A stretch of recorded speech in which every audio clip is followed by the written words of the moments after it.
Hello friends, कैसे हैं आप सब लोग। आई होप आप सब लोग बहुत बढ़िया होंगे। मैं के आर सैनी आप सभी का स्वागत करता हूं। दोस्तों, केंद्रीय कर्मचारी पेंशनर्स के लिए बहुत बड़ी खुशखबरी निकल के आ रही है। जी दोस्तों, 8वें वेतन आयोग के रिगार्डिंग लेटेस्ट अपडेट लेकर आया हूं। जी दोस्तों, एक रिपोर्ट के अंदर सैलरी में 34% तक जो है उछाल संभव बताया है। कौन सी रिपोर्ट है, क्या कुछ उसके मायने है, उसके रिगार्डिंग बात करेंगे। अगर 34% तक उछाल होता है तो फिर फिटमेंट फैक्टर आपका क्या रहेगा और न्यूनतम पे और पेंशन आपकी क्या रहेगी। साथ ही दोस्तों, अब जो है पे कमीशन में कितना समय लग सकता है, कैसे जो है ये इंप्लीमेंट होगा, कैसे आप लोगों को फायदा होगा। तो लाखों जो कर्मचारी पेंशन है उन लोगों के लिए बहुत अच्छी खबर है और सरकारी कर्मचारियों की बल्ले बल्ले तय है अगर ऐसा होता है तो इस रिपोर्ट्स के ऊपर बात करते हैं। सबसे पहले चलते हैं रिपोर्ट्स देख लेते हैं कहां से निकल के आ रही है।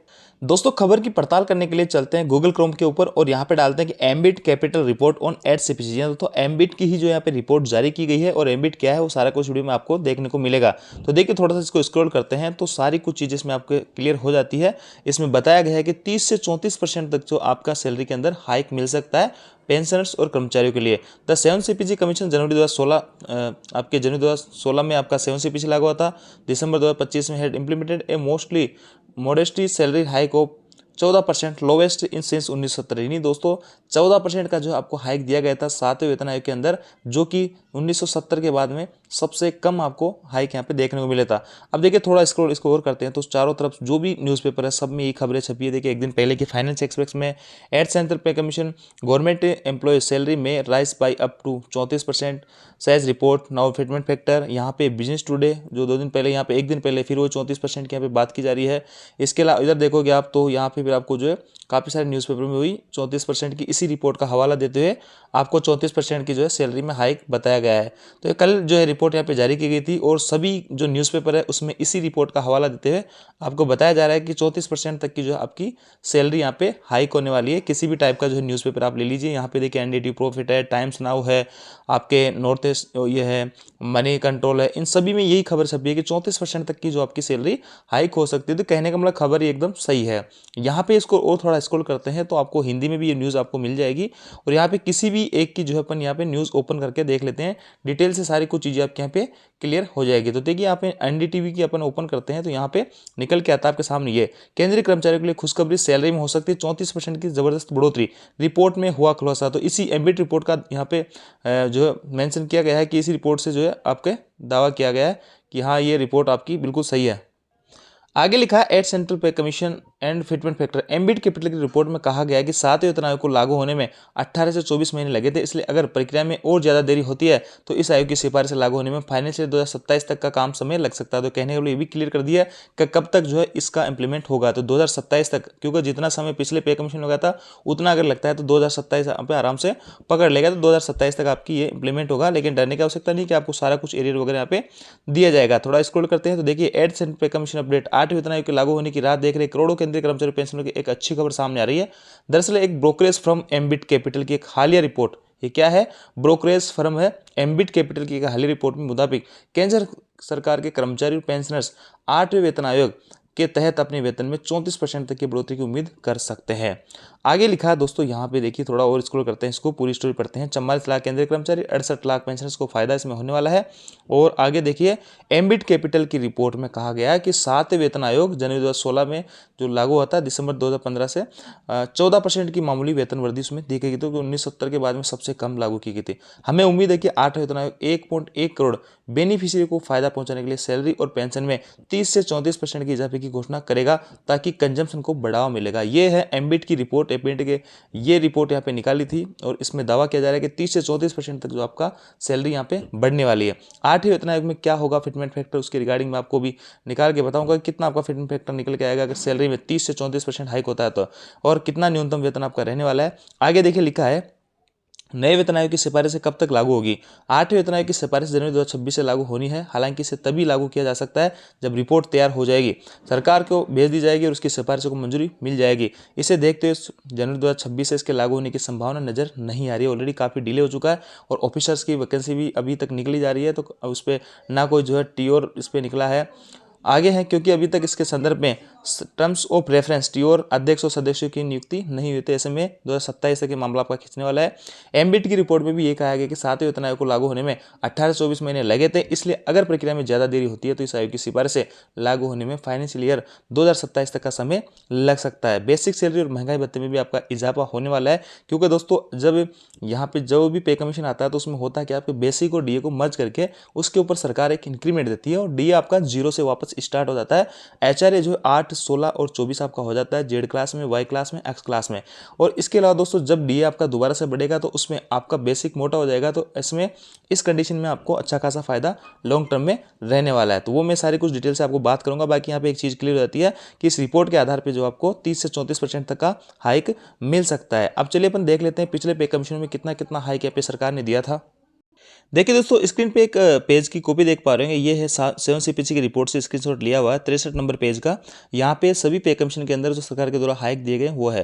देखिए जो दूसरा पे कमीशन था उसमें 14.2% का, तीसरे में 20.6 का और फोर्थ में 27.6 का। आज तक सबसे ज़्यादा जो दिया गया है छठे वेतन आयोग में 54% तक का हाइक दिया गया था।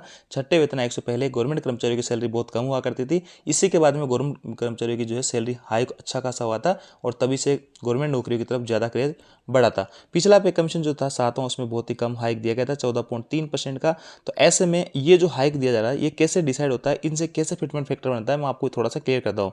देखिए दोस्तों पिछला जो 7वां वेतन आयोग था तब आपका जो है डीए जो 125% था, बेसिक अपने आप में आप 100% मान सकते हैं। तो किसी भाई का अगर 100 रुपये बेसिक होता है 125 रुपये से डी हो जाएगा, तो यहाँ से क्या निकल के आएगा 225 रुपये आएगा। तो इसमें 100 का डिवाइड करेंगे तो 2.25 का फैक्टर यहाँ पे निकल के आएगा। अब दोस्तों यहाँ पे इसके ऊपर सरकार एक हाइक देती है, बेसिक और डीए को मिलाने के बाद में जो फैक्टर आ रहा है इसके ऊपर सरकार एक हाइक देती है। तो यहाँ पे पिछले वेतन आयोग में 14.3% का हाइक दिया गया था, तो 14.3% इसका निकालते हैं तो 0.37 के आसपास निकल के आ रहा है, जो कि आपको इन दोनों को ऐड करेंगे तो आपका देखिए यहाँ पे हाँ 2.25 का जो है आप यहाँ पे 30% 14.2% निकालोगे तो आपके सामने निकल के आएगा 0.32 और इन दोनों को ऐड जब करेंगे तो 2.25 से निकल के आया। और यही जो है फिटमेंट फैक्टर था आपका 7वें वेतन आयोग में। अगर इसी के आधार पर अगर गणना करते हैं और 30 से 34% तक का जो वृद्धि जो कि रिपोर्ट कह रही है अगर इतना होता है तो फिटमेंट फैक्टर आपका कितना रहने वाला है उसकी कैलकुलेशन थोड़ा देख लेते हैं। तो देखिए दोस्तों यहाँ पे मैंने कैलकुलेट करके आपको बताया है आपका डीए जो है लगभग 3% बढ़ रहा है 1 जुलाई 2025 से, जैसा कि आईसीपी की रिपोर्ट वगैरह आई है। तो ऐसे में 58% आपका जुलाई से पहुंच जाएगा। उसके बाद में 1 जनवरी तक जो है 2% और कम से कम मान लेते हैं, तो ऐसे में 1 जनवरी 2026 तक आपका डीए जो है 60% तक पहुंच जाएगा। 60% तक डीए पहुंच जाएगा तो देखिए आप बेसिक अपने आप में 100% होती है, 60% आपका डीए है, दोनों को अगर मिलाएंगे तो यहाँ से एक फैक्टर जो निकल के आएगा 160% आपकी सैलरी हो जाएगी। अब देखिए दोस्तों अगर सरकार 30% का हाइक देती है तो 30% का हाइक किस पे मिलेगा, बेसिक और डीए को जोड़ने के बाद है, तो इसमें 30% निकालेंगे तो 48 आएगा, 48 को जोड़ेंगे तो यहाँ पे 208% आपकी जो है सैलरी बढ़ जाएगी। अगर किसी भाई की अगर 100 रुपये है न्यूनतम वेतन तो उसका 208 रुपये यहाँ पे हो जाएगा, 208% बढ़ जाएगा। अगर 34% का हाइक यहाँ पे सरकार देती है तो फिर जो है क्या होगा, तो 100 रुपये आपका बेसिक होगा, डीए वही 60% है, यहाँ से दोनों को ऐड किया 160%। अब इस पे हाइक मिला कितना का 34%, 34% निकाला 54.4, इन दोनों को ऐड किया तो 214.4% सैलरी आपकी बढ़ के आ रही है। अब फिटमेंट फैक्टर अगर आप निकालना चाह रहे हो तो इन दोनों में 100 का डिवाइड कर दो, इसको 100 से डिवाइड करोगे तो 2.08 आएगा, इसमें 100 से डिवाइड करोगे तो 2.14। तो ये फिटमेंट फैक्टर आपका रहने वाला है इस रिपोर्ट के आधार पे। मिनिमम जो है 2.08 और मैक्सिमम जो है 2.14, क्योंकि 30 से 34% इसने बताया है। 30% अगर यहाँ पे हाइक देती है सरकार तो 2.08 आपका फैक्टर होगा और 34% अगर हाइक देता है तो 2.14 आपका हाइक यहाँ पे रहने वाला होगा। तो यहाँ से इस कैलकुलेशन से आपको अच्छे से समझ आएगा कि किस हिसाब से फिटमेंट फैक्टर आपका बढ़ता है और कैसे सैलरी आपकी बढ़ती है इस इंक्रीमेंट से जो हाइक सरकार के द्वारा दिया जाता है। अब दोस्तों मैं आपको न्यूनतम वेतन और न्यूनतम पेंशन बता देता हूँ कि इस अगर इतना 30% और 34% हाइक आता है तो फिर न्यूनतम पे और पेंशन आपकी क्या रह सकती है। आप देखिए दोस्तों न्यूनतम पे और पेंशन की बात करते हैं। अभी वर्तमान में न्यूनतम पेंशन 9,000 रुपये और न्यूनतम बेसिक जो है आपका 18,000 रुपये है। अगर फिटमेंट फैक्टर 30% का हाइक रहता है तो फिटमेंट फैक्टर आपका 2.08 निकल के आ रहा था। इसको बेसिक को जितनी बेसिक है 9,000 इसको 2.08 से मल्टीप्लाई करेंगे तो 18,720 रुपये आपकी न्यूनतम बेसिक हो जाएगी पेंशन के लिए। और जो 18,000 रुपये न्यूनतम सैलरी हुआ करती है वो उसको 2.08 से मल्टीप्लाई करेंगे तो 37,440 हो जाएगा। अगर 34% का हाइक सरकार देती है तो फिटमेंट फैक्टर हो जाएगा 2.14 और इसको 2.14 से गुणा करते हैं तो 19,260 और इसको करते हैं तो 38,540 रुपये आपका न्यूनतम वेतन रहने वाला है। तो लगभग जैसा कि मैं कई टाइम से आपको कहता हूं कि लगभग आपकी बेसिक जो है डबल होने वाली है। और डबल बेसिक होगी तो देखिए यहाँ पे 30% तो आपको 30 से 35% का हाइक तो इंस्टेंट मिल ही रहा है। उसके अलावा आपको यहाँ पे एचआरए जो मिल रहा था वो आपको 1800 मिल रहा था, अब आपको जो 38 रुपये मिलेगा। जेड क्लास की अगर मैं बात करूँ 10% भी अगर बात करें तो एचआरए आपका बढ़ जाएगा। अगर 8% भी बढ़ता है, मान लो कि पे कमीशन के बाद में रिवाइज कर दिया था 8, 16 और 24 कर दिया था तो भी आपको फायदा होगा। ऐसे में दोस्तों अगर अगले 1 जुलाई 2026 से कितना भी परसेंट डीए बढ़ता है, मान लो 4%, 3% कितना भी, तो अगर ये पे कमीशन नहीं आता तो आपका 18,000 पे डीए लगता, अब वो डीए आपका लगेगा 38,540 पे। और जो भी बेसिक पे जो भत्ते डिपेंड करते हैं ओटी, टीए, नाइट वगैरह सभी के सभी भत्तों में बढ़ोतरी होने वाली है। डबल बढ़ोतरी आप मान के चलिए, क्योंकि बेसिक डबल हो रहा है तो सभी भत्ते भी आपके डबल हो जाएंगे। लॉन्ग टर्म में आपको बहुत अच्छा खासा यहाँ पे फायदा रहने वाला है। तो ऐसे में पे कमीशन से सभी केंद्रीय कर्मचारी पेंशन की बल्ले बल्ले होने वाली है। अगर इतना हाइक यहाँ पे सरकार दी जाती है तो बहुत बड़ी खुशखबरी एक तरीके से रह सकती है केंद्रीय कर्मचारी पेंशन के लिए। अब दोस्तों मैंने यहाँ पे न्यूनतम पे और पेंशन की बात की है। अब किसी भाई का मान लो 50,000 है, मान लो 50,000 है, वो जितना भी आपका बेसिक वर्तमान में है या 1 जनवरी 2026 तक जितना भी आपका बेसिक हो जाएगा उसको इस फिटमेंट फैक्टर से, अगर ये लागू होता तो इससे मल्टीप्लाई करेंगे और इसे लागू होता तो इससे मल्टीप्लाई कर देंगे, वो आपका नया बेसिक आ जाएगा। डीए आपका 0 हो जाएगा, बेसिक एचआरए आपका 8, 16 और 24% लग जाएगा।